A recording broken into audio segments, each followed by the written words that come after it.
Hi guys, Maikeru here. This is my guide on Superheating Runite ore. You can do this as a free-to-play and a pay-to-play member. It's actually decent money making alongside some okay smithing and magic XP at the same time. I personally did this for money on my 10 HP pure and to get 99 magic. This works out to be about 1.5 to 2 mil GP an hour depending on the margins at the time you're doing it.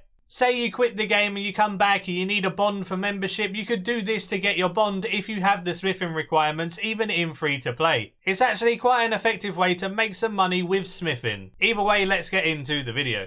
The requirements for this method are fairly high, but it's only really the smithing requirement that is high. You need 85 smithing to make rune bars. You need 43 magic to superheat those rune bars, and then you also need 35 dungeoneering and 35 mining for a coal bag. The coal bag can be bought with dungeoneering tokens and it costs barely any, so by the time you get to 35 dungeoneering you'll probably have enough tokens for the coal bag anyway. That's it for the requirements. Like I said, the smithing one is the only one that's fairly difficult. Now onto the actual method. All you gotta do is put superheat form on your ability bar and keep using the ability over and over again on the last runite ore in your inventory. Your inventory should look something like mine. I have 11 runite ore and I fill up the rest of the slots with coal except for some nature runes and the coal bag itself. The coal bag itself holds tons of coal for you and it uses it automatically from the bag when superheating or smelting runite ore, so it works really well. You don't have to withdraw anything from the bag, it will just automatically do it for you, so you can just keep clicking that runite ore and it will do it all. You can only do 11 rune bars per inventory and that's judging that you have the coal bag, which you definitely should. For your worn inventory, the only thing you need is a fire staff. So it could be a fire battle staff, it could be a lava battle staff, a fire staff,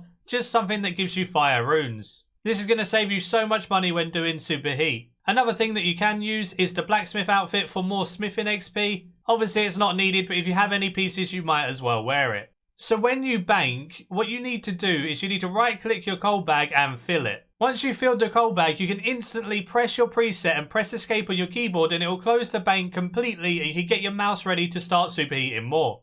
You then repeat this process over and over again until you get all of your runite ore smelted. You can smelt around 2,500 runite ore in an hour, and then that works out to be some good money. If you slack a little bit, you're only going to superheat about 2,000 in an hour, but even then, you're going to make some okay money. Another thing that I like to do is I like to go to a portables world or the GE or somewhere that's popular. In these worlds, you can get a pulse score buff very easily because there's so many people skilling. This pulse score buff can stack up to 10% more experience, so you're going to get 10% more smithing and magic XP while doing this. So now I'm just going to go into a breakdown of the profit and XP for an hour that I did with superheat. As for this profit and XP breakdown, the cost for 2,500 nature runes, coal and runite ore is 33,355,000 GP. When I sold these 2,500 rune bars on the GE, I got 35,171,000 GP. This means my total profit from 1 hour where I got around 2,500 smelts, I think I got 2,510, but normally you're going to fluctuate between 2,400 to 2,500 if you're at a good rate. I managed to make 1,816,000 GP. The magic XP an hour by base values is 132.5 thousand, and the smithing XP an hour by base values is 125,000